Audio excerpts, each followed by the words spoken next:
Okay, thank you so much. So yesterday we looked at an intro to linear programming where we solved using the graphical solution. Um, Today we want to go a bit deeper. We want to look at other ways of solving the linear programming problems. And today we are more focused on a way to solve complex linear programs using Microsoft Excel. Okay, and at the end of this course, you should be able to learn how to use Excel's built-in solver to solve linear programming problems, right?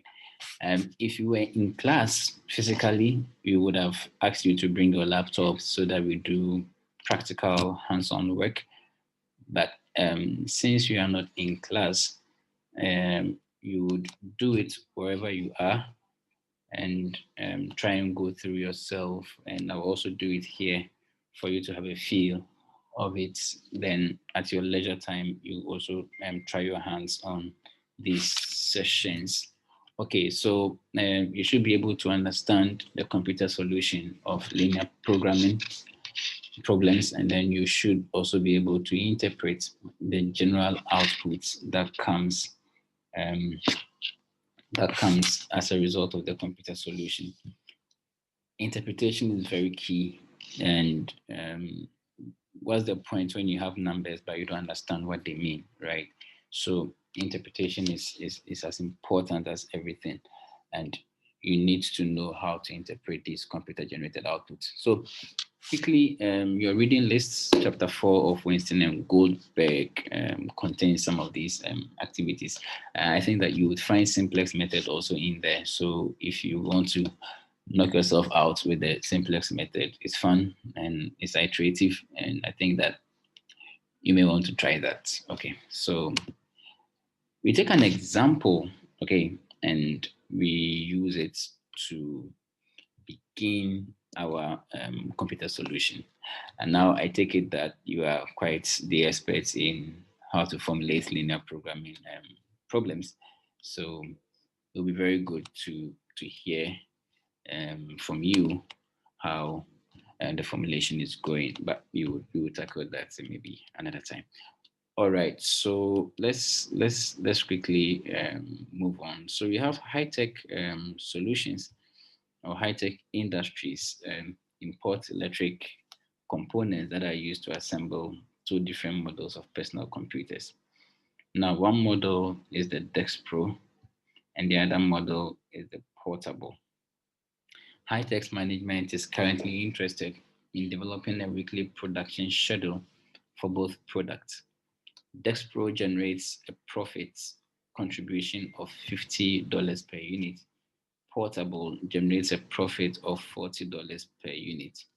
For the next week's production, a maximum of 150 hours of assembly time can be made available, right? Each unit of the Dexpro requires 3 hours of assembly time, and each unit of the Portable requires 5 hours of their assembly time. In addition, Hitech currently has only 20 portable display components in inventory, and thus it means that no more than 20 units of portable may be produced or may be assembled. Finally, we have only 300 square feet of warehouse space available, right?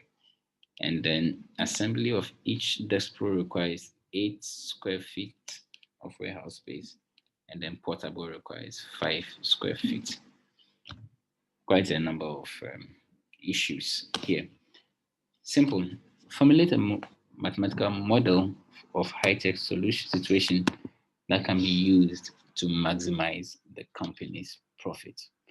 So you're just supposed to formulate a linear programming model that is being used to maximize the profit. Okay, so let's treat this. What do you think are the decision-making variables? Quickly, let's get the answers coming. As anybody, what are the decision-making variables in here?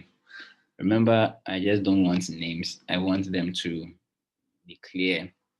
If this is the decision-making variable, let it be clear. The number of ABC, the number of EFG to be done. Okay, so what are the decision-making variables? Yes, anybody? You can put it in the chat box. Yeah, as quickly as possible.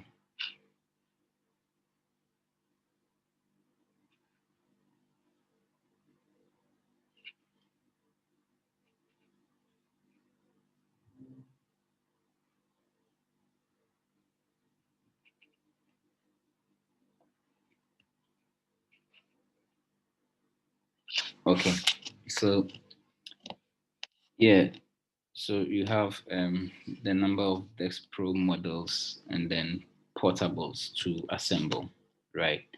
Um, please do well to direct every answer to the class page and not necessarily to me personally, right? So yes, we are interested in the number of Dex Pro models and also the number of portables to assemble, right? That is, those are the decision making variables, and from there Despo generates a profit contribution of 50 per unit, and Portable generates a profit contribution of 40 per unit. And for next week's production, we have a maximum of 150 hours. Yeah, we've talked about this already. So what do you think are some of the points where the industry or the company will be constrained? The company is constrained by assembly time, right? The company is constrained with yeah, the company is constrained with assembly time. The company is also constrained with space, right? And the company is also constrained with components within the components for making portable display, right? So you keep this in mind when you are doing the formulation. You know, linear programming and its formulation works like comprehension. You may have to go back, read, come back, see what if you've captured all the available information, and so on and so forth. Good. So we have this. So number of units of Dexpro, let's call it X1. Number of units of portable, let's call it X2. Our objective is to maximize our profit. So we have Z is equal to 50X1 and then 40X2, right? And it's subject to the following constraints. First of all, we have the assembly time constraints. Assembly time constraints. You have the portable constraints. We can produce only up to 20 units of the portable. And what else? What other constraints? You have the space constraints, which is also given here. Then we have our usual suspects, the non-negativity constraints in there. So basically, that is what we have. Okay, so we instead of just saying warehouse, you may just say space, right? Yeah, that's great. Okay, so we move on now. If I want to convert this linear programming into standard form, this is how we would have made it. Of course, we would have added zero. The zero S1 should be here. Zero S1, then plus zero S2, plus zero S2, then plus zero S3, right? Plus zero S3. That would have given us an idea of how to convert this linear programming problem into a standard form. But we are not interested in that yet. What we are interested in is to how you solve this problem using the computer. This would have been the first step to doing the simplest method, but that's not the point of call here. So we want to see how this problem will be solved using the computer solution rather than the simplex method, as I already explained. Okay, so if we were doing the normal graphical solution, we would have drawn our constraint line, the one that relates to warehouse, the one that relates to display units, and the one that relates to the assembly time. We found the feasible region. Take note of the endpoints, the corner points here, this part, this part. We have that part, and also we have that part. Then we identify the feasible regions, the feasible points. Then we use it to generate the optimal the optimal point, right? So that graphically that should have been what we're supposed to do. Okay, we will come back to this problem, the Dex Pro, and then the portable problem. But at least you know how we'll use this graphical method to solve the problem that we have, right? But we want to move on to see how we can use the computer solution, the Microsoft Excel generated output, to solve such problems when they arise, right? So let's take another example. I think that I used this example yesterday in illustrating what really is done using the linear programming models, right? And this one is also simple.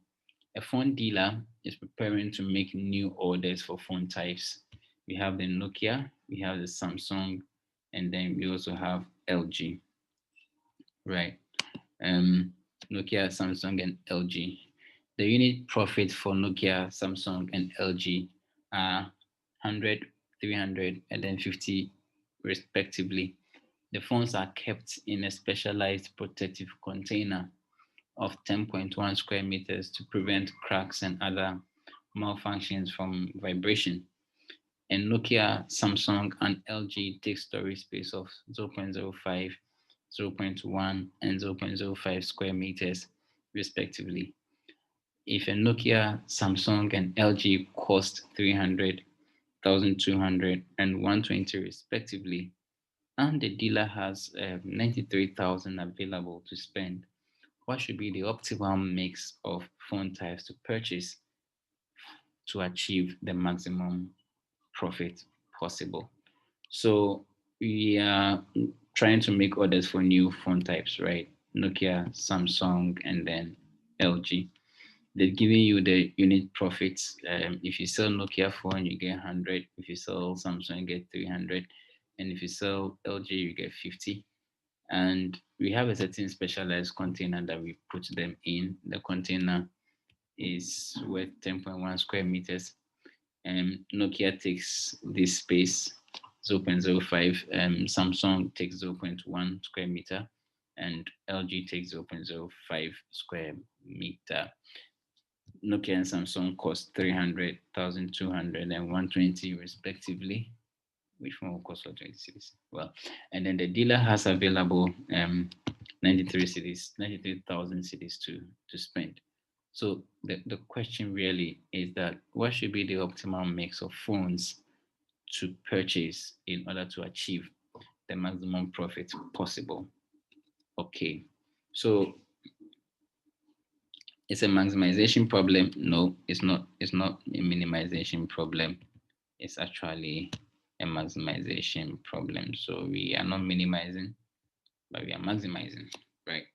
We are maximizing our profits. So basically, we are saying that first of all, you let X1, X2, X3 represent the number of Nokia, number of Samsung, and then number of LG phones to put to order. And then we have our profits. So we maximize our profit, which is 100x1, 300x2 plus 50x3, and it's subject to these constraints. First of all, we have the space constraint. Nokia takes 0.05 square meter, Samsung takes 0.1 square meter, LG takes 0.05 square meter. You have available space of 10 square meters, right? And then you have the capital constraint also. 30, I think this should be 300. Yep, 300x1 plus 120,200x2 plus 120x3. Oops. So it's not 30, but it is 300. And it is less or equal to 93,000 cities. I don't think there are any other constraints. So we have only these two constraints to deal with. And we would have our usual non-negativity constraints, x1, x2, x3 greater than or equal to 0. So Grace, if you have a question like this, a model like this, you have three main decision variables, right? It will be difficult to, as it were, use the graphical solution to solve, as far as we are concerned, because the graphical solution looks at the XY plane, the normal Cartesian plane, but we are doing a three decision variable system. So it wouldn't be easy for us to use the the graphical solution to solve this. So for this, we will either have to use the simplex or the computer generated solution to do. In fact, the workings behind the computer solution is actually the simplex method, right? So we've not lost anything. All right, so let's go on with what we intend to do as far as this problem is concerned. Okay, so we have to put this information in an Excel sheet. Okay, you have to put this information in an Excel sheet, and I'll be toggling between um, Excel and then here so that we will see what is actually happening. So this is my Excel sheet. I believe all of you can see it. Um, yep. So this is my Excel document. This is where I'm going to feed you with all the information that is necessary to for you to solve this problem. So first of all, we need the decision making variables, right? So we say the Nokia, we call it X1, right? The LG, we call it no Samsung first, right? Samsung, we call it X2, and then LG, we call it X3, right? I think I should just take out the borders. Okay. So we have the Nokia phones, the Samsung phones, and then the LG phones, X1, X2, and S3. And nicely done here, right? Then we move on. Um, First of all, we have to initialize the order sizes, right? So the order size. The order size is actually the final answer. You please take note of this. I'm going to color it yellow. I'm going to initialize this size to 0 because I don't know how much I'm going to order yet. I haven't solved the problem yet. So I'm just going to initialize them to 0, right? But I know the unit profits for all of them. I know that if I sell one Nokia phone, I get 100, right? If I sell, I think it's in the example. Then if you sell one Samsung, get 300, and if you sell one LG, you get what 50, right? So Samsung 300, and then LG is what 50. So this is the information that pertains the phones, right? Nokia, Samsung, and then the LG.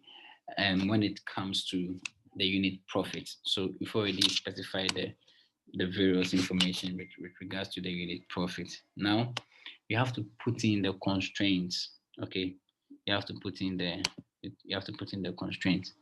Now, what is the constraint? The constraints are these. So let's call constraints.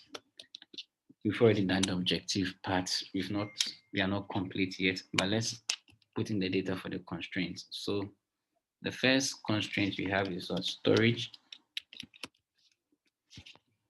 And from the model, we use a storage space of 0.05 for one Nokia, 0.1 for one Samsung, and then 0.05 for one LG phone.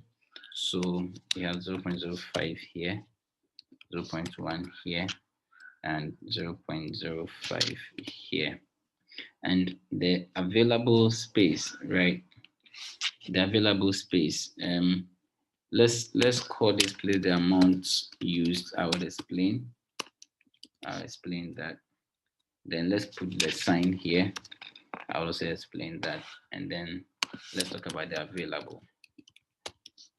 Right, the available. How much space do you have available? You have 10.1 available. Okay. Then what else do we have? We have the capital constraints. Okay. Now see the order in which I am doing this thing. Realize that everything that relates to N1 are underneath the N1 column. Everything that relates to X1, X2 are under the X2 column, and everything that relates to X3 are under the X3 column, right? So for capital, you also have the various values here. So we have 300, 1200, and then 100 for LG. Let's take note of this space. Let me color code it. We'll do something about it. And of course, it's also less or equal to how much do you have available? 93,000. Right.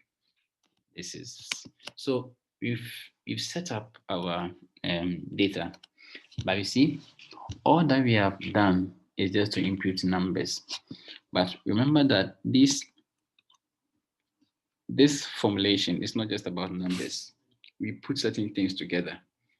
100x1 plus 300x2 plus 50x3, right? And so on and so forth. So we need to find a way of providing what our objective is. So let me put the objective function here. Okay, let me put the objective function here. Let me put the objective function here. S3 is 120. Okay, 120. All right, thank you. Is it? Was it 120 or 50? Oh, okay, the cost. All right. So 50 here and 120 here. Thank you. All right. So we have that. All right. Thanks, Anthony, for correcting me. +2 for you. All right. But what we have here is the data, but we've not really added any formula in here, right? So what we are going to do is that we are going to find a way to make this a formula, okay? So that it can represent this that we have, 100x1 plus 300x2 plus 50x3, then a relation that can also represent this entire expression, okay? So that is what we are going to do basically. And by so doing, remember that the item that I have color coded as yellow, okay, are what we are terming as the values of x1, x2, and then x3, right?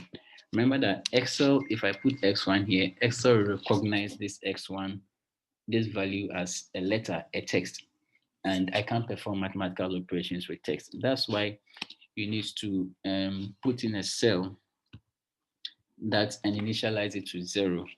But that will be the changing cells, that will be the variables, that will be the values of x1, x2, and x3. In a crude way, all I'm saying is that the final answer would appear here in the yellow rows or in the yellow cells. Okay, so my objective function is going to be, we are saying that 100x1, right? So 100 times x1, right? And of course, you might have done, or you are doing computer applications, and you might have known Excel operations for a while. Anytime you introduce the equal to sign, that means that you are beginning a mathematical operation in Excel, right? So you have 100, you multiply times x1 plus 300 times x2 plus 50 times what? X3, then you are done. So you see that if I put any value here, 10, 13, 15, 25, you see that this objective solution would change. Let me code it with a color, right? So, but for now, you have initialized it to 0. Okay. You can do it this way, or there's a very nice approach to use in doing all of these things, right? You can also use the sum products approach, especially if you are dealing with a lot of decision variables and then a lot of constraints, right? You can't be doing equal to B4 times B3 and so on and so forth. So I could have just easily done equal to some product, right? Some product, and I select the first array, which is the array of decision variables at the actual value, and then the second array is the array of the unit profit. What the sum product does is that it's saying that multiply each of the opposite adjacent cells, not adjacent cells, but what cell is below the other. So this times this plus this times this plus this times this. When you are done multiplying, just put them together. So whether you do it the old way or you do the sum product way, it's the same thing, right? So for the storage, it's the same thing. I have to multiply them. So 0.05 times this plus 0.1. Remember, I'm not putting in the numbers, but I'm giving the cell references. And cell references are important so that if any value in the cell reference change, it can also change in the various amounts that we see. So we have that, or I can still use this or use the sum product option, right? Anything goes for you. I think for the last one, let's use the sum product option. So we have sum product of, you're still using the x1, x2, x3 values, and then these ones. Okay, there are other ways to do this mathematically, right? Yeah. Okay, the red is not visible, right? Okay, so let me change it to a different color. I think green is green visible to you guys. Let me know if it's okay. Okay, all right. Yeah, I think I'll zoom in a little, then you can see. Okay, all right, very good. All right, thank you. All right, so if we've done the setup, so you see that the things that we are really going to deal with are these, the items in the green and then the items in the blue, right? So you see that this is the objective function formula, this is the constraint formula, and you realize that if I make any changes into these numbers, you realize they change. The objective function values change and then the constraints also change, right? So basically that is what we are saying. So once we have set up the program, now we are going to solve it. Okay, so we've done this setup already. Now we are going to solve it. We are going to solve this problem using what we call solver. Solver is a built-in add-in in Excel that allows you to solve complex problems like this. Of course, if you are doing very and extremely complex linear programming models, we have a lot of advanced softwares.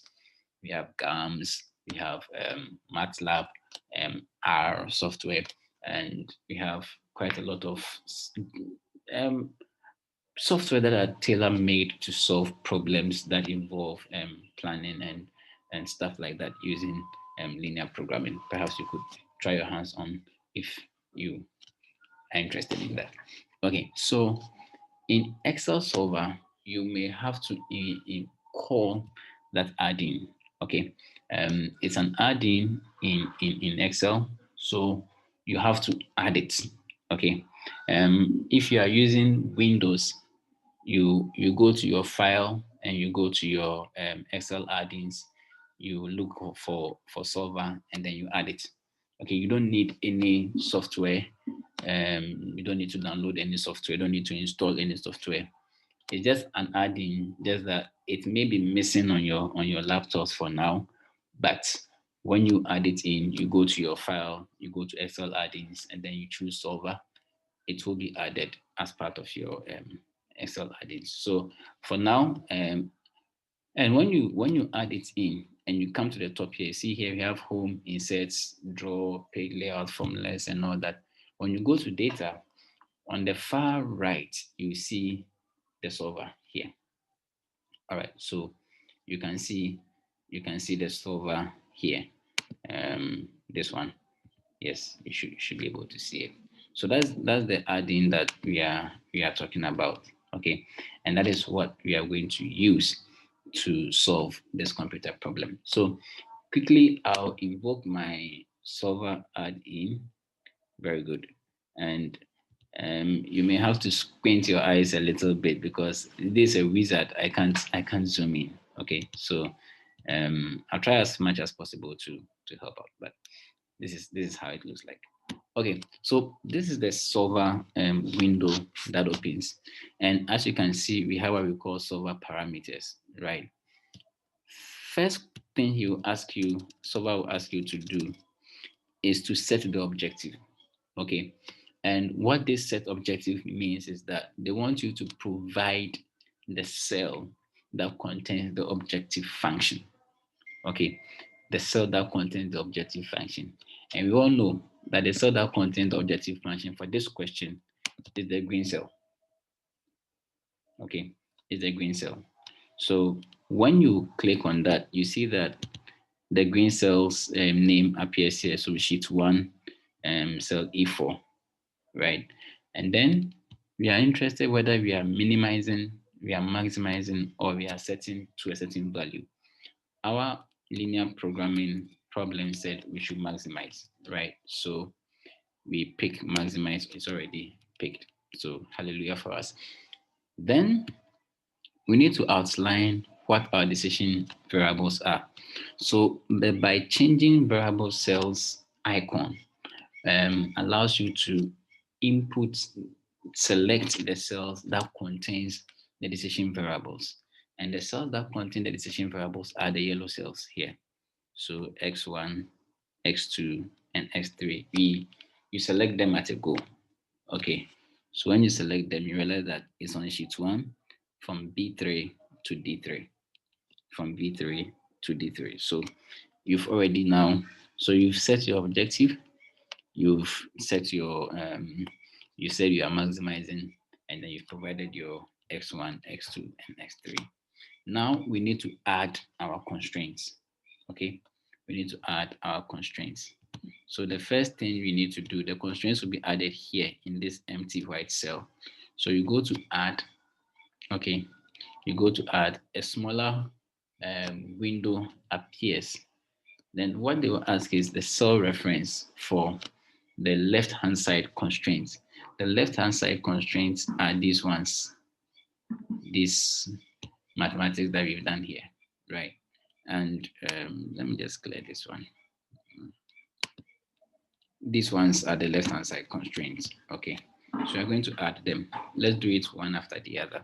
So you add this one, it is less than or equal to. So if it were greater than or equal to, you click this drop down and then you would change it.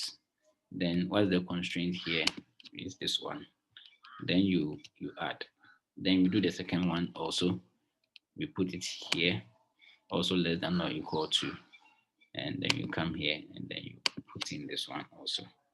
Then once you are done adding everything, you can click on OK. Now, there are several ways to go about this, and there are ways that can make your life easier.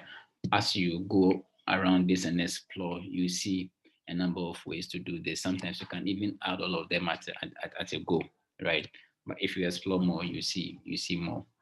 Very good. So we've added the constraints. Now you don't see any numbers. All you see is E8 less or equal to G8, and then E9 less or equal to G9. But what that E8 really means is this cell, right? So E8 contains the first constraint, and then G8 contains the first right-hand side constraint and value. The same thing also for E9 and then G9. So we are done. And the non-negativity, if you tick this box, make unconstrained variables non-negative, that means that we have satisfied our non-negativity constraint. And yeah, so that's what I was talking about. If you tick this box, then you satisfy your non-negativity constraints. Then you select a solving method. There are various solving methods. You select simplex, right? You want to use the simplex method to solve. So we are done. Then you click solve. Once you click solve, you should get a solution. Um, if we don't get a solution, we're in trouble. Okay, so once you click solve, a solution should appear. Very good for us. So you have a solution. So you realize that these have changed. Now we have a value for Nokia, we have a value for Samsung, we have a value for LG. But beyond that, we want to generate some reports. So let's generate the answer report. Let's generate the sensitivity report. I'll show you why we need to generate this report, and then we click OK. So it'll take some time. Yeah, reports are generated. You can see them here and here, and each of these reports have they have a meaning as to what it is supposed to do. All right. So all the graphical difficulties we had in the previous lecture, we've been able to do it easily here using the computer, right? Life can be very easy, right? And you don't need to complicate your life. Okay, so this is what we have. Okay, so that means that you need to order 91, 94 Nokia phones and order 54 Samsung phones and no LG, right? And that gives us a total profit of 25,600, maximum profit of 25,600. And we're able to use all the available space, and then we're also able to use the available capital that we have, right? So basically that is what we have. Yeah, we would do another example that allows us to go through the constraints again. So don't worry about that. You would see me you will see about that. Okay, so Hakuna Matata. All right, so what we are supposed to do is basically what we've done. We've generated the output, okay, and we've seen what these things mean, okay. But what is important for us is to find out really what do the outputs, what does it represent, okay, because you've been provided with an answer report. Okay, and then you've been provided with what we call a sensitivity report. What do these things mean? And we would spend the rest of the time trying to go through some of these answer reports and then the sensitivity reports to see what they really mean to you as a student or someone who is interested in this production. Okay, so we have this answer report given to us, and this is how the output looks like, and this is how the report looks like. But as we said, perhaps we can take another question, okay, and then let's solve another linear programming problem, and then let's use it to generate an answer report, and then we will see what we can do. How do you activate solver? I think I showed you in Windows. You go to file, you look out for add-ins, then when you click the add-ins, a wizard appears, and then you look out for Excel add-ins, and you click solver, and you click go, then okay, and the add-ins will pop up. Unfortunately, this is a different software. This is a different operating system. So how add-ins are invoked here may be a bit different from how the add-ins will be invoked in Windows. So basically, yeah, it's not difficult. As follow the steps that I've told you, you'll see them. Very good. All right. So basically, this is what we have. Let's see let's try and solve another question, and then we would now begin to interpret the linear programming problems that we have. Okay. So a dietitian has three types of food supplements. We have type A, type B, type C. Each food supplement type comes in the same bag. So for one bag of type A, it contains 5 milligrams of nutrient 1, 10 milligrams of nutrient 2, and 5 milligrams of nutrient 3. For a bag of type B, it contains 5 milligrams of nutrient 1, 5 milligrams of nutrient 2, and then 10 milligrams of nutrient 3. Then type C contains 10 milligrams of nutrient 1, 60 milligrams of nutrient 2, and 30 milligrams of nutrient 3. Now, for a particular patient, the dietitian determines that she would need to combine the bags of food supplement to get at least 1,200 milligrams of nutrient 1, 2,000 milligrams of nutrient 2, and 2,200 milligrams of nutrient 3. So if type A, type B, and type C, they cost 3, 4, and 10 Ghana cedis respectively. How many bags of food supplement types A, B, C should she purchase, right?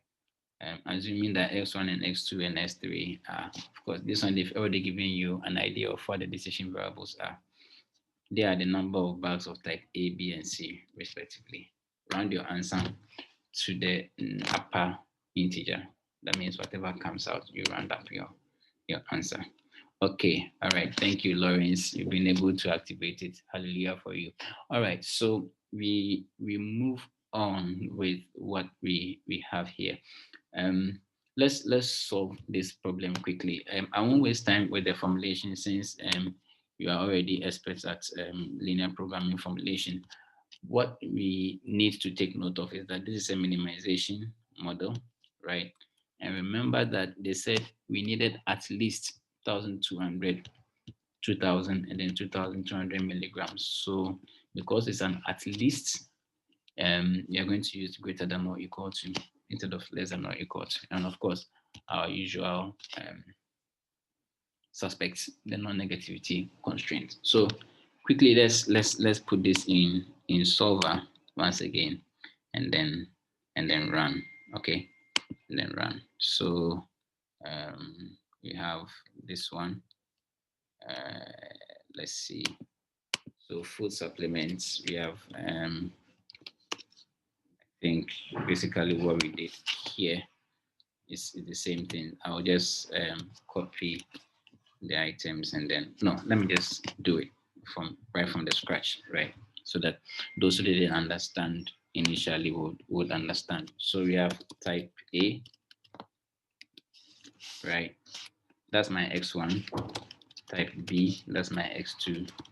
Type C, that's my X3, right? And then let's call it let me call it decision, right? The decision, right? And then these are the costs. So of course you initialize them to 0 at the beginning, and then what were the costs? 3, 4, and 10. 3, 4, and then 10 of type C. Then let's come back to the constraints. The constraints here, they are in the form of nutritional requirements, right?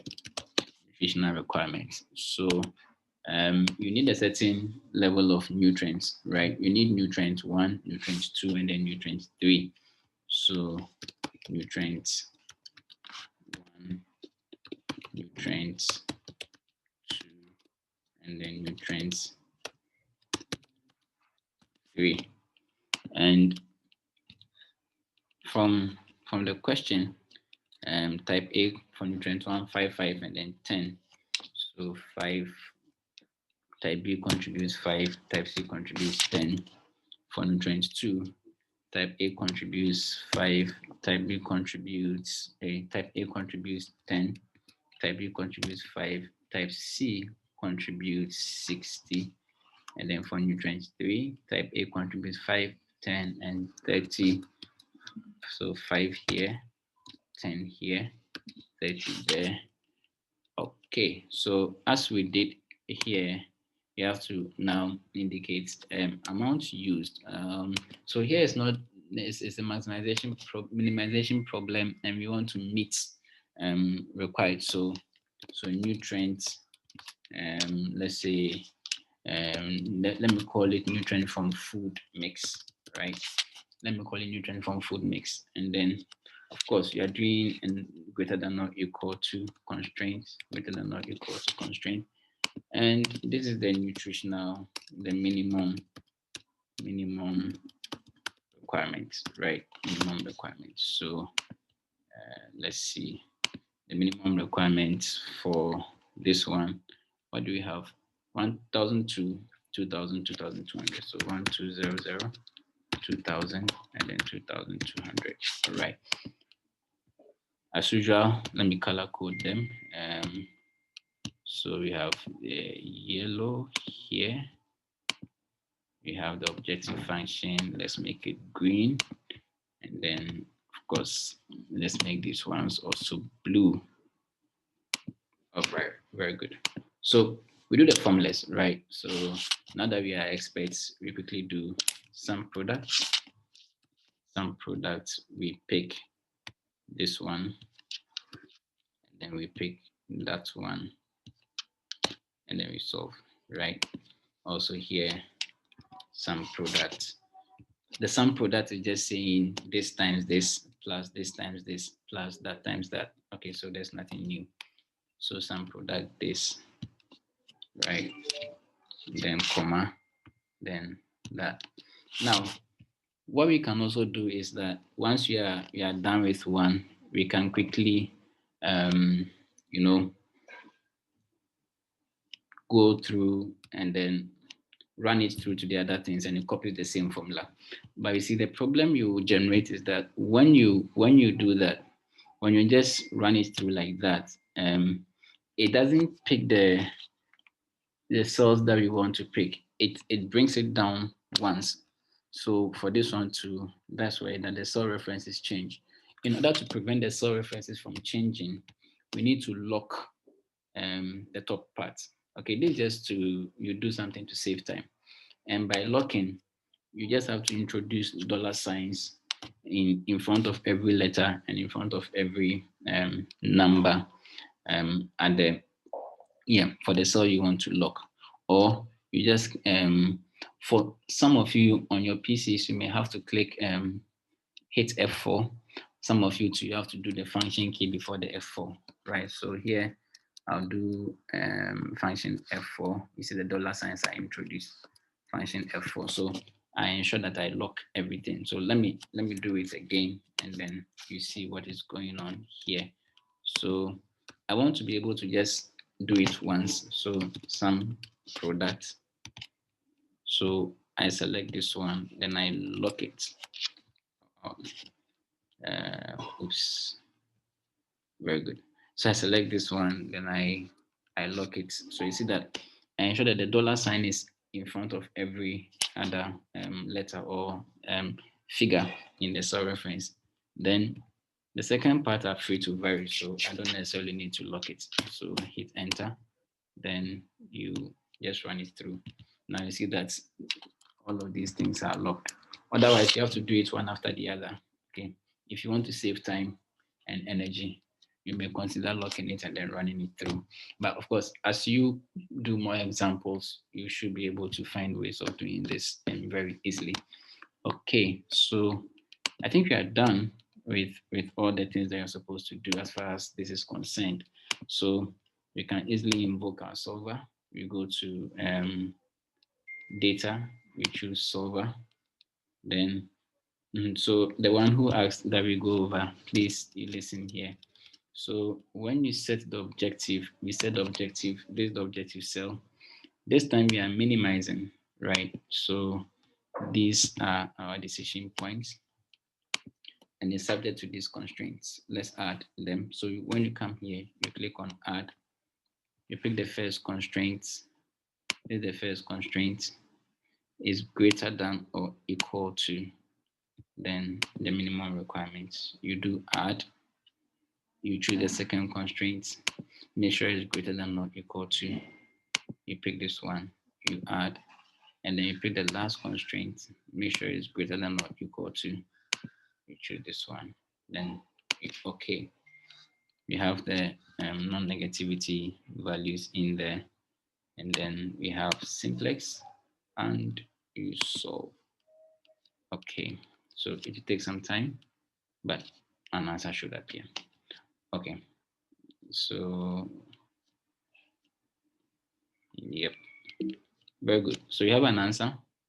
Um, they've given us, so let's collect the answer reports and the sensitivity reports, which will very good. So 60 of type A, 160 of type 60 bags of type A, 160 bags of type B, and then 10 bags of type C. That leads us to, we have a cost of 920, but we are able to meet all the minimum requirements in terms of the food mix. There's a question here. Please go back to the subject to in the solver. How do you log it? Okay, okay. So these are certain Excel tricks that you can go through once again, and how to lock. You can use the dollar sign to lock, or you can use the F4 key to lock. The solver, as I said, the constraints, you have to add them. Okay. Now I'm going to reset and then go through again, and please pay attention as you look at this. So the objective cell is this part, right? Then it's a minimization problem, so I choose min. Then the variables that needs to be changed. Let me initialize everything to 0. Okay, it's like this, right? So you choose that one. I didn't have to initialize it to 0. It doesn't matter anyway. Then now in the constraints, this empty space is where the constraints will be added, right? So you click on add. Okay, when you click on add, the first part is the cell reference. This is the cell reference. Okay, this is where the formula or the relation, the equation was, or the inequality was typed. So you click on this first, it's greater than or equal to, then you click on this, the minimum requirement. So this is greater than or equal to that, then you add. When you add, it keeps it in memory, then it adds on. Then there's the second constraint, greater than or equal to that, you add. Then the third constraint gives you the opportunity to do so, greater than or equal to, then that. Then, because it's the last one, you can do okay. Make sure that everything is set now. Then you choose simplex, and then you solve. You solve. So basically, that is the solution that we have, and the solution we generated. Yeah, I hope. Yeah, this is basically what we have here. So this is it. This is how the minimization also works out. So we have that, and then we've done this. We saw the solution, and it's the same thing, right? Yeah, the sum product, baits, and all that. We've looked at it, and then you also have the computer solution. Okay. Now let's spend more time trying to explain the results that we have. That is very um, that is very that's very important as far as the solver is concerned. Okay, all right. So let's go through this one. So the Excel generates two types of reports: the answer reports and the sensitivity reports. Now we will look at the phone problem. I think that is what we did. So the answer report generates two types of the the Excel output generates two types of reports. We have the answer reports and also the sensitivity report. Okay, so if you have the answer report, what does the answer report tell us? And then what does the sensitivity report tell us? And that's what we are interested in now, especially with the sensitivity analysis. Okay, so what we are going to look out for is to see how the problem will change if there are certain changes that we would experience in the results. Now, first, let's deal with the answer reports. Okay, so when you come back to the phones problem, you had a report like this. This is what we call the answer report. Okay, this is what we call the answer report. Now, the answer report just looks like this. So we have a portion that gives you the objective sale, okay, the objective sale, and the name was what, the objective function or the unit profit. So we call it the value was for 256,000. We saw that in the phone report, and this 25,600 is the maximum profit that we can obtain. Okay, and this profit can be obtained by what? Ordering 94 sets of Nokia phones and then 54 Samsung phones, and of course, no LG, right?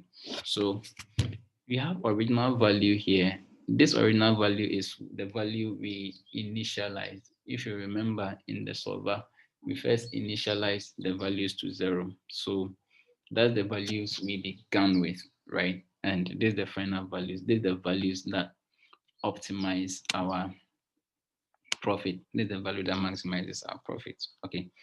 Then we have the constraints. Okay. We have the constraints. So the constraint here is what we've been doing. So the storage amount and then the storage constraints, the capital constraint. So how much storage was used? We used 10.1 and we had 10.1 available. So you see that this constraint is binding because we don't have a slack. We used all the resources. For capital 2 is also binding. There's no slack. So we used all the money that we had available. So what it means is that if this value had changed, then this constraint would be non-binding. Okay. So the answer report just gives you a fair idea or an overview of what is happening. Okay. And it just tells you, gives you information about the constraints, information about the final answers that we want and all that. And very, very simple. But the sensitivity report is what is very important because beyond the normal final answers that we will get, this is where the real meat is.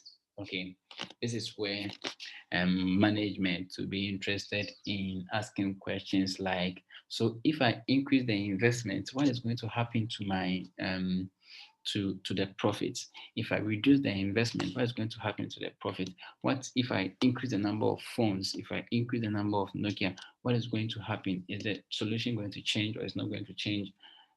Questions like that are important whenever it comes to modeling. So you want to see the behavior, okay, of your profit when there are certain changes in the variables that we are using. If there are changes in let's say other sides of Nokia, if there are changes in the other sides of Samsung, if there are changes in the storage amount, and so on and so forth, right? So that is what we are going to look out for, and basically we are going to look at that. So sensitivity report provides information, right, that relates to changing the objective value function. And of course, for this one too, if you've never paid attention in any of our classes, please you do so now, okay, so that we can all understand what this means.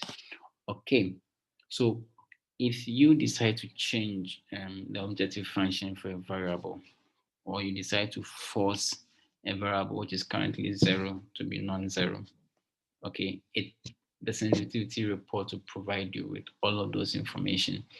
Which of them gives you like a very better profit? Which of them would make you experience quite a loss? Which of them are more profitable in doing? Which of them are not so profitable in doing? These are all explained under the sensitivity report. So let's take them one after the other. Okay, we are going to deal with the first table in the sensitivity report, the variable cells.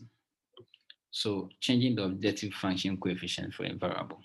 Okay, so now suppose we vary the coefficient of Samsung in the objective function. Okay, how will the optimal solution change? Suppose we we vary, um, suppose we vary, excuse me for a minute. Okay, all right. Suppose we vary the coefficient of some sum within the objective function, right? How will the optimal solution for the linear programming change? How the optimal solution for the linear programming change? What is going to happen is that we are going to ask ourselves this question. So, what we want to find out is this: assuming I do not order, I increase the profit for Nokia, okay, from say 100 to 150. Okay, the question is, will I still be required to produce or to order 94 of the Nokia and then 54 of the Samsung? If I change the profit from of Samsung from 300 to let's say 350, will I still be required to produce this or to order this much in order to maximize my profit? Or if I change the profit from of um of LG from 50 to say 100 or to 80, will this solution change? Those are the questions that we want to answer. Okay, so suppose we vary the coefficient of Samsung in the objective value function. And let's go back to the objective value function. In the objective value, coefficient of Samsung was, the objective function was 100, 100 x1, right, plus we had 300, 300 x2, sorry about that, plus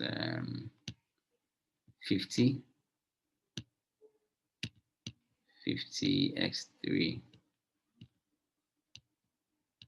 50 x3. Okay, if this were to be our objective function, what we are saying is that suppose we vary the coefficient of Samsung. The coefficient of Samsung is what? X2. So if we begin to change this, okay, from 300, let's say if we change it to say 400, okay, if we change it to say 400, okay, will the optimal solution change? Remember, we didn't ask whether will the profit change. Of course, profit will change. I mean, it is a function. It's a profit function. Once any value here changes, the profit changes, right? But we are interested in whether the optimal solution will change. Will it still be optimal to order 94 and 54? That's the question we want to ask ourselves. Okay, so basically, that is what we are looking out for. Whether the optimal solution will change, whether the optimal solution will change. And let's look at how this is going to happen. Now, if you go back to the sensitivity report, you see what we see as allowable increase and then allowable decrease. Okay. Now, these are the ranges within which if the right hand side, or if the no if the objective value, the profit, yeah, the coefficient in the objective function, if they change and the changes are still within this range, then nothing is going to happen to the final value or to the optimal solution. So if you look at that of Samsung, okay, we have an allowable increase of 66.67. What it means is that you can increase the profit of Samsung, okay? If the profit of Samsung goes to say 350, if it goes to 360, if it goes to 366, as long as it is defined within this allowable increase, okay, this solution will not change. But the moment it goes beyond 366.67, right? Let's say it is now 368 or 370, then this entire solution changes. We may have to now rerun the model to see how the changes is going to happen. Okay, But as far as it is within, you can increase by a maximum of 366 of 66.67, and these changes will not occur. And then the same thing goes to the allowable decrease. So you can reduce the profits, or it can be reduced. It's not necessarily you who can reduce it, the market forces and other things. Okay, can reduce by a maximum of 100, and this other size will still not change. So if objective coefficient, if profits of let's say Samsung changes to 200, or let's say it changes to 250. 250 means a reduction by 50, right? And then that still be within the allowable decrease range. 300 means a reduction by 100. That is still within the allowable decrease range. But if we change it to say 150, that's a reduction by 150. That is not within the allowable decrease range. So this solution will change. Okay. Now, so as long as the unit profit of Samsung lies between 300 minus 100, that is 200, right? As long as it lies between 200 and then 366.67, the values in the optimal solution will remain unchanged. And remember what I said, note that the actual optimal solution value will change as the objective function coefficient of Samsung is changing. The actual solution, the profit will change, but the optimal solution, which is the number of phones you require to maximize your profits, will not change. Okay, as long as the profit lies within this range for the Samsung. The same will go for Nokia, and the same will go for LG. Okay, so we are effectively saying that the decision to produce 94 of Nokia, 54 of Samsung remains optimal, even if the profit per unit from Samsung is not actually 300. But even if it lies within the range of this should be 200. This is not 233. This is 200. Okay, 200 to 366.67 basically. So that is what we have. Okay, so that is it for the first part, the allowable increases and decreases for the sensitivity report. So if you look at the sensitivity report, the first one, what we are mostly interested in is this allowable increase and then the allowable decrease function. Okay, then we have that already. Then there's another one in the table which we call it the reduced cost. What does this reduced cost mean? Now, you see that the order size for Nokia is 0. Order size for Samsung is 0. And then the order size for LG is -20. What does it tell us? Okay, now for the variables, the reduced cost columns for each variable, which is currently 0 for LG and then Samsung, gives you an estimate of how much the objective function will change if we force that variable to be non-zero. Big English, what does it mean? Right. So if you look at this, you realize that when we had a positive value here, reduced cost is 0. Do you see that? When you have negative value here, reduced cost is 0. And when you have 0 here, reduced cost is -20.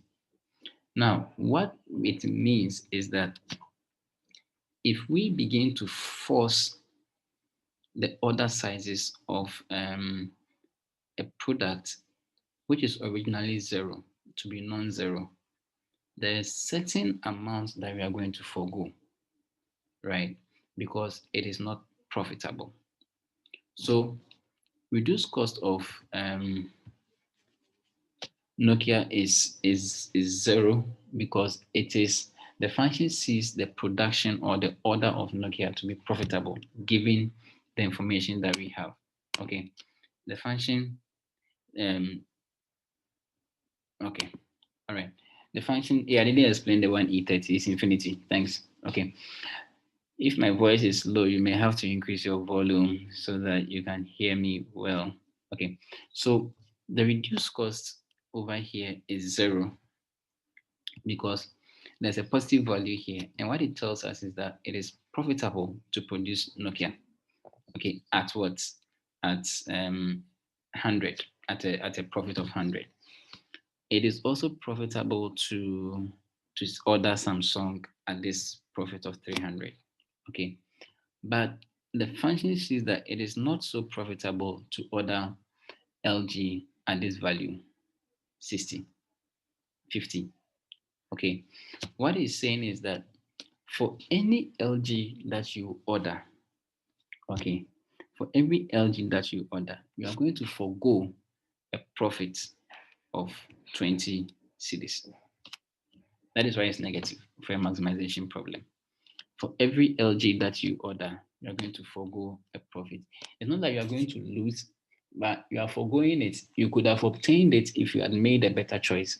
But because you are not making a better choice, you are foregoing that money. So it's like an opportunity cost, okay, for ordering LG. So in most of the situations, if you have a 0 at the final value, there will always be a value here at the reduced cost column. It tells you that it is not advisable, okay, to um, obtain LG or to sell LG and obtain a profit of 50. It is seen that you have other options. Instead of buying LG, perhaps you could make more money in selling Samsung instead of selling LG. You could make more money in selling Nokia instead of selling LG. So you put in your energies in the sale of Samsung and Nokia rather than LG, because at this value, um, you would be foregoing very good profits, because the moment you begin to order LG, it's going to affect your order size for Samsung and Nokia, right? So you would have to make a very good choice. Okay. If you want to force yourself to order LG, then you have to at least maybe put it as a constraint in there. Okay. But given this situation, if we still want to order LG and be profitable, then this has to increase, and it has to increase by 20. So the moment the price of LG or the profit from LG is 70, is beyond 70, let's say 71, 70 point blah blah blah, you begin to make profits with the LG order size. And you see that the allowable increase is 20. So the moment the value goes beyond 70, this whole solution will change, and now LG becomes profitable. Okay. So basically that is what the reduced cost is. Okay, that's what the reduced cost is. And then you should check that. So reduced cost for a variable is mostly called the opportunity cost for the variable. Of course, let's ignore the sign for now, right? But what it means is that the objective function will always get worse if we have a maximization problem, but to go up if you have a minimization problem. So in a minimization problem, this reduced cost would have been positive. That means it is adding on to your cost.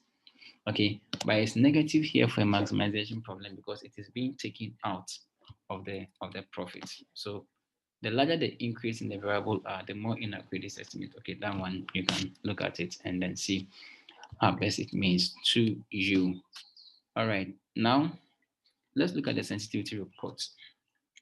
So this is how the sensitivity report looks like. You have three main things that you want to talk about: the shadow price, the allowable increase, and then the allowable decrease. Right. These things we know already.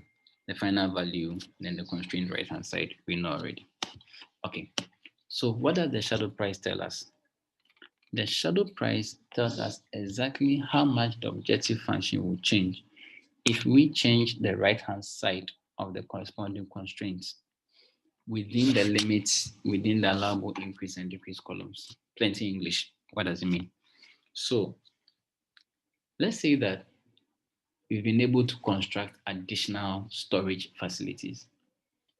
What does it mean?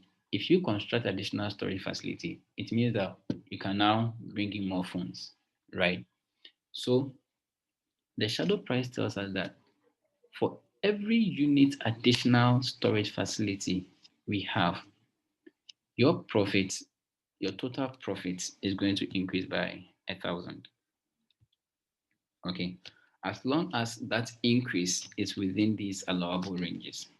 So if I increase my storage, okay, by let's say 3 square meters, okay, it's going to afford me the chance to bring in more funds, and it's going to give me an increased profit of 3 times 1,000 in addition to my already existing profit.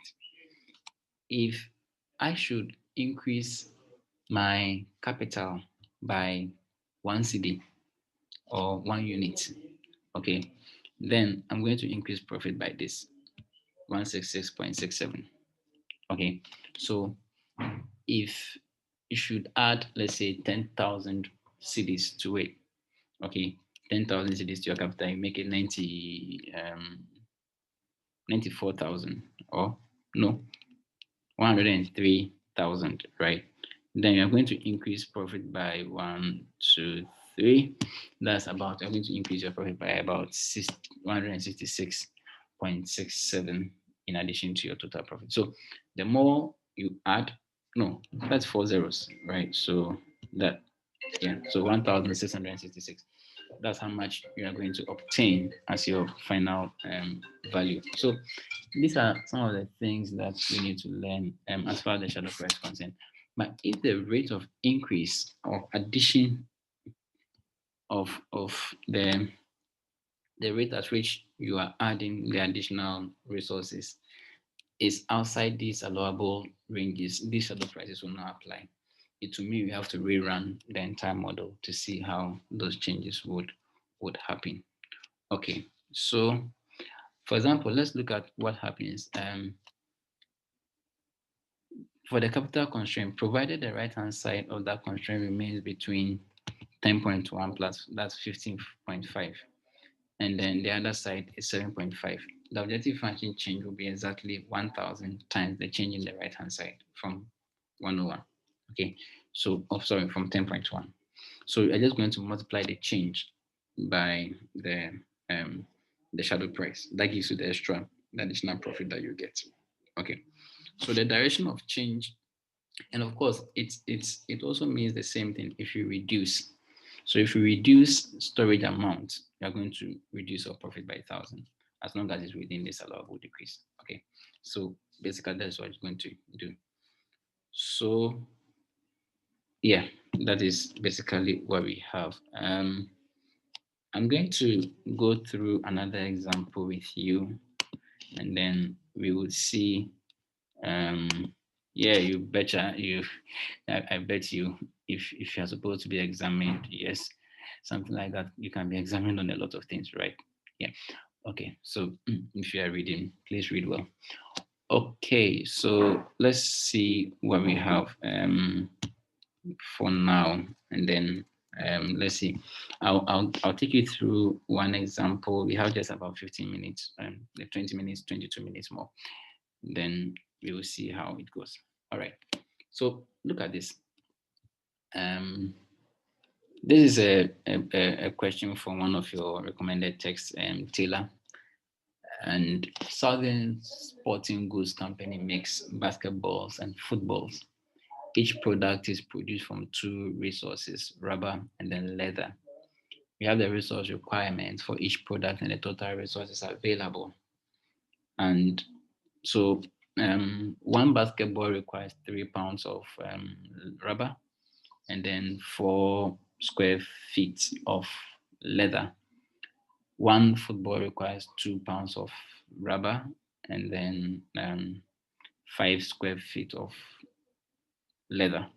And then we have 500 pounds of rubber and then 800 square feet of leather available. Okay. Now, each basketball results in a profit of 12, right? And each football earns a profit of 16, right? So you have that. Okay. So formulate a linear programming model, you've done that. Transform the model into standard form, you've done that.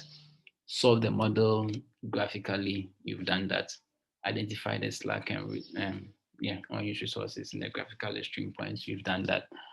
What you want to do is solving using the computer solution. So this is a generalized output of the computer solution, right? And I think I've explained this to you. This is known as the answer report. So this side is the maximum profit. The maximum profit is 2,560, and it is coming as a result of the we being asked to produce just no basketball and 160 amounts of football. So this gives us the amount of football and basketball you need to produce in order to maximize your profit, right? And based, you said 16 in profit, yeah. So we have that. Then we have the leather usage and then the rubber usage. So how many, how do you call it? How many pounds of leather were used? How many square feet of leather were used, and how many pounds of rubber was used? So we realized that here we had 500 pounds of leather available, of rubber available, and we ended up we are using let's see, we are using 320, right? So you see that this constraint is not binding, and we have a slack of 180.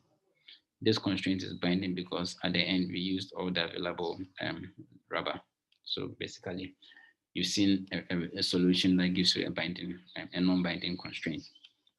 A more detailed report is given in the sensitivity report, and as I've already told you.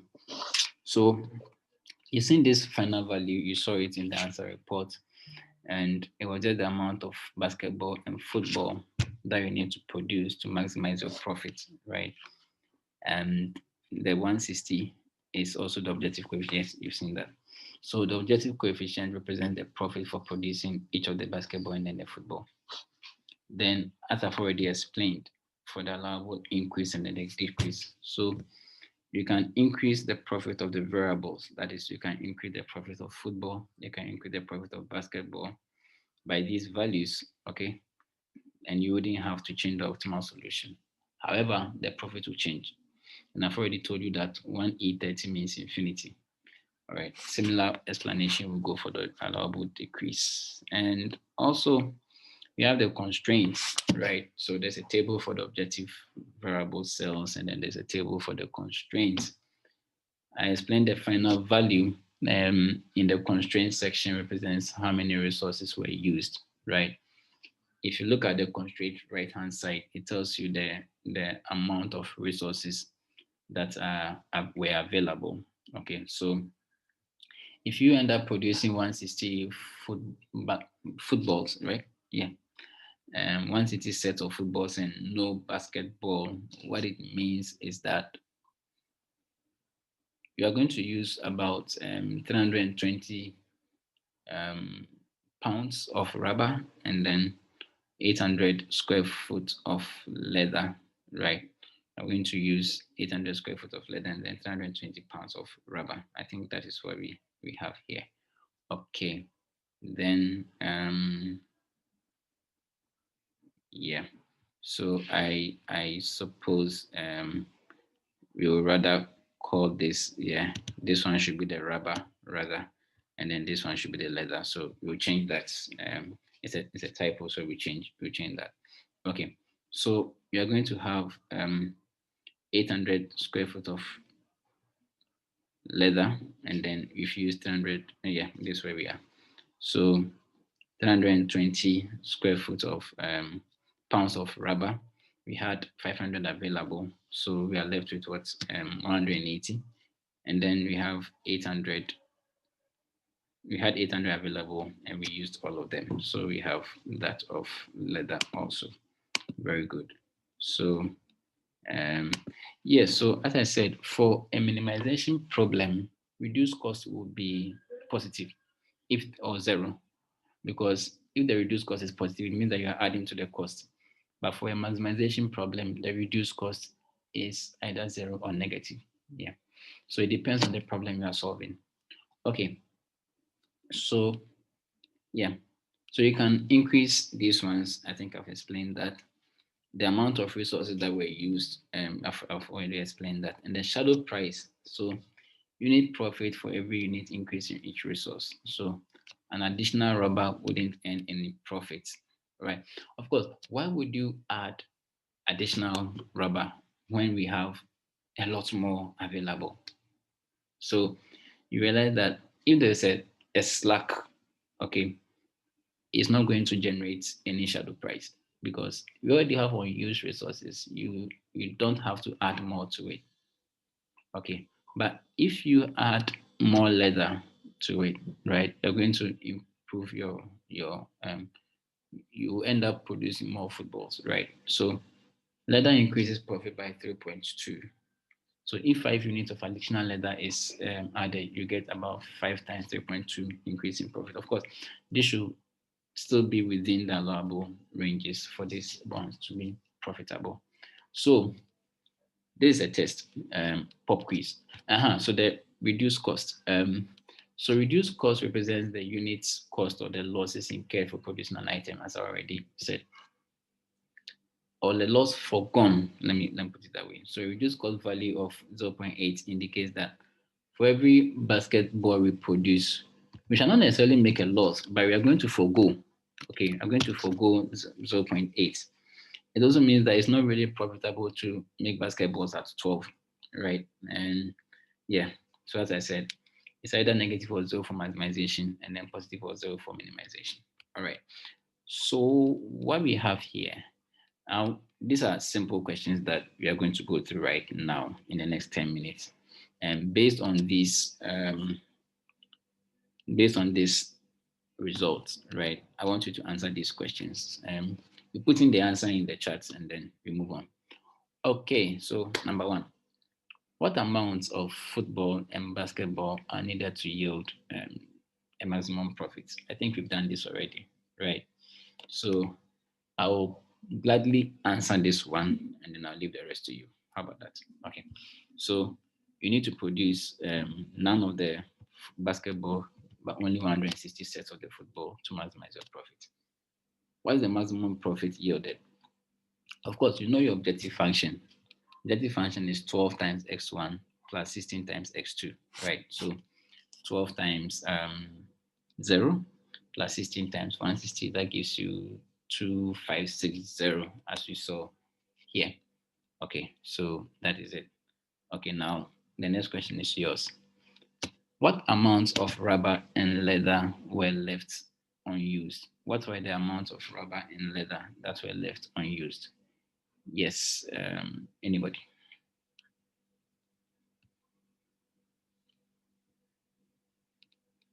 What are the amounts of rubber and leather that were left unused?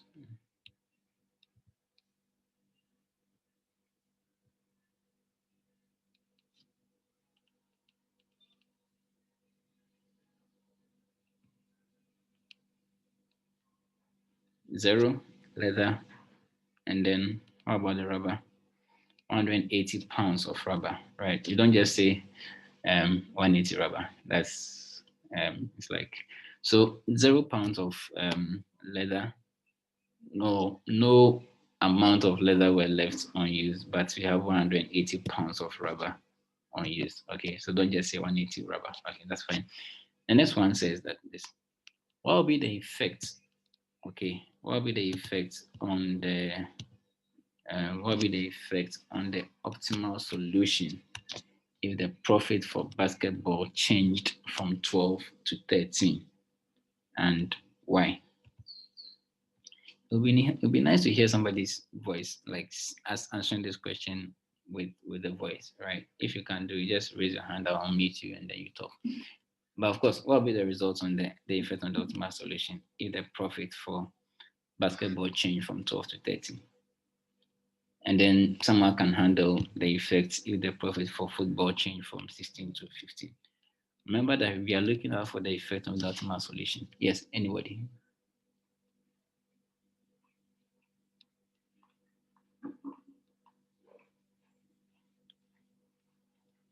Mm,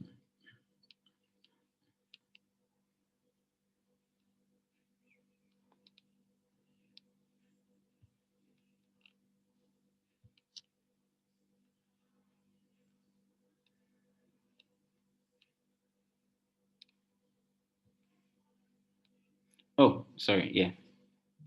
Sorry, I didn't see that. So, Sydney, you can talk, right? Yeah. Okay, so the optimal solution will change because a change from $12 to 13 is an increase in $1, which is above the allowable increase of 0.8. Okay. Okay. Okay. Okay. That's good. Um, Janet, your hand was up. You can also talk. Yeah. Okay, thank you. And I think for the football too, the allowable decrease is 1.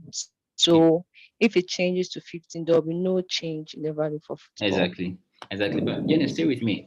Do you think that the profit will change, although there's no change in the optimal solution?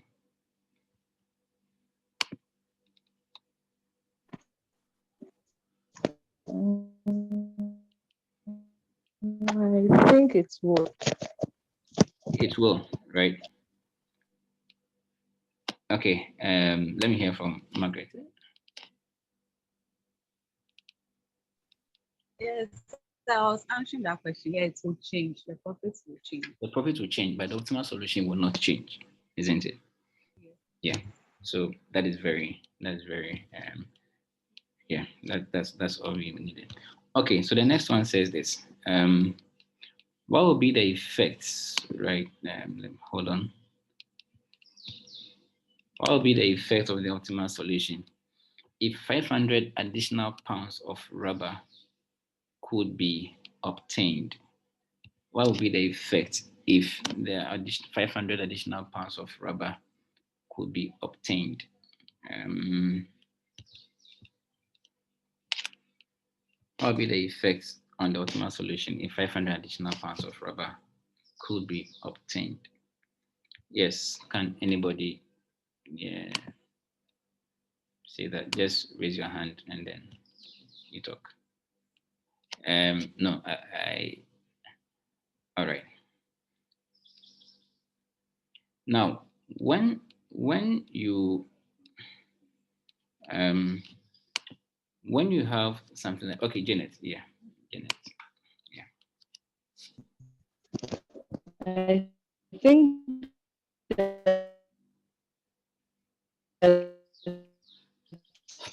Oh, I'm losing you. Your line is quite. there will be no change because the allowable increase is infinity. There will be any change because the allowable increase is infinity. Okay, so let me explain. Yes, That's what I think. does anybody have any contrasting opinion to this? Um, yeah, the person who asked for tutorial can tell us. Enoch, what do you think?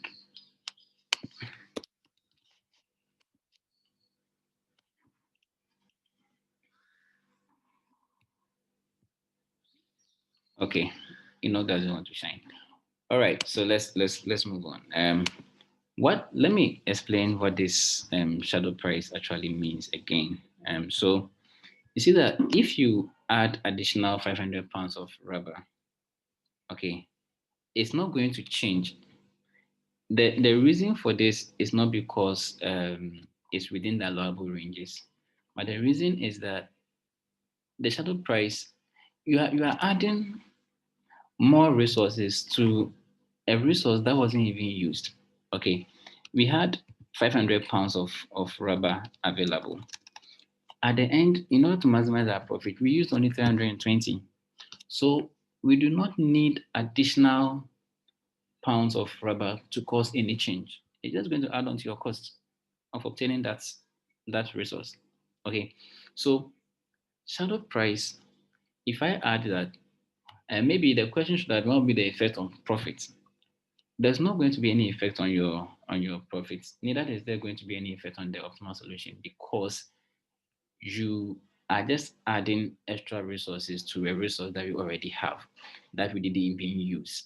Okay, so there's not going to be much of a change. It is not because it is within allowable increase and allowable decrease. No, it's because you are adding resources to you are adding more resource to a resource that we didn't even utilize completely. I hope you get me. All right. So that is how the explanation is done, Jane. Then what will be the effect if 500 additional square feet of leather could be obtained? Um, this question should be, what will be the effect on the optimal solution here if 500 additional square feet of leather could be obtained? Yes. Can anybody help out? Um,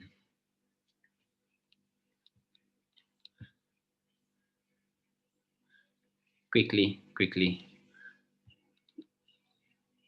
quickly. So please, if you are interpreting the shadow price and the constraints, you have to be careful. Okay, you have to be careful because um, in relation to the allowable increases and the allowable decreases with respect to the shadow price, it tells us that if we add on more, for instance, with the leather, if we add on more leather, okay, it's going to increase by 3.2 for every additional unit of leather you bring. Okay, and this 3.2 is prevalent or is there as long as the additions or the reductions are within these allowable ranges. Okay, so what it means is that if I add 500 additional units of leather, this shadow price will change. Okay, of course, the optimal solution will change. Okay, but in relation to the allowable increase and allowable decreases, this shadow price is going to change. So we have to rerun the model to see the extent of change. I hope that is okay. So you need to be careful and then you need to guard yourselves as you do some of these changes or these situations that may occur. And optimal solution, we are interested in whether there'll be a change or not. Okay. Now, the last question is what I'm interested in. If the company is faced with the option of choosing between 20 extra units of leather or adding 500 extra units of rubber, what choice should they make? Justify your answer. What choice should you make? Justify your answer. Think about this and let's solve this. If the company is faced with the option of choosing between adding 20 extra units of leather or 500 extra units of rubber, what choice should they make? Justify your answer. Yes, anybody? Um, Janet, can you try? Yes, let's see. Okay, Emmanuel, yeah. Thank you, Doc. Please, I think to ascertain which one it would be, we would have to rerun the model again because No, the 20 you don't extra have to units rerun. of leather. Pardon me. Okay, continue. Sorry, continue.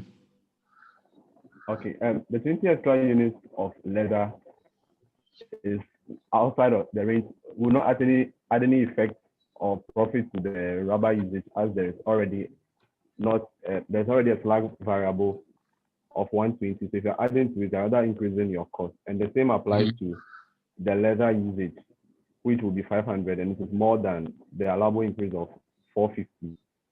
And so I think to ascertain which one would be the best, we need to multiply by the shadow price. Okay, just relax a bit. Okay, let me hear from Abby, Sydney. Okay, I think we should go with the 20 extra units of leather because it will increase the profit by the shadow price. But adding 500 extra units of rubber, we already have unused rubber, and it won't increase. The shadow price is 0, so it won't increase our profit any. Excellent. Margin. I think that is it. Yeah, if we're in class, I would have asked them to clap for you. All right, but basically that's what I'm looking for. Ima, I think you had the right approach, just that you were mixing quite a number of things together. Okay, so that's where the confusion was. Now you have the option of say I want 20 extra units of leather and I want 500 extra units of rubber. which of these choices should I make? Assuming someone is giving these to you free of charge. Take one, right? Um, you look at the ones that will justify an increase in profits, right? If I add 20 extra units of rubber, 500 extra units of rubber, I already have unused rubber, so I don't need it for anything as far as my production is concerned. The shadow price is zero, so it adds nothing to it. It may even take up storage costs, right? But if I add 20 extra units of leather, I'm going to add 3.2 cedis or dollars to every additional unit of leather that I add, right? So adding 20 extra units of leather would increase my profit by 3.2 times 20, right? And it's increasing by 3.2 times 20 because you see that 20 is still within the allowable increase range of 450. Okay, so the shadow price remains 3.2.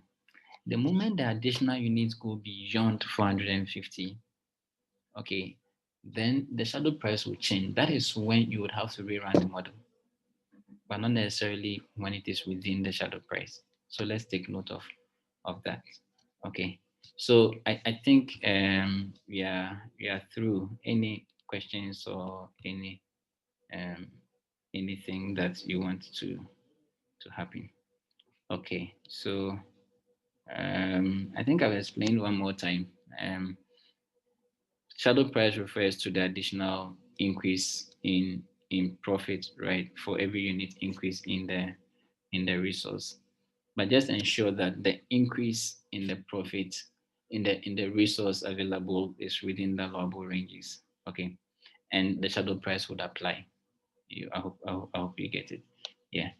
So maybe in your tutorial lessons you would be doing more. I want you to have maybe get into contact with the teaching assistant available, and then you would have some sessions. And as I said, I would one of the time slide into your WhatsApp groups to also see what we can do as far as this is concerned. Okay, so if there are no questions, I think we can call it a morning, and I'll see you next week. Yeah. All right. Thank you and have a nice day.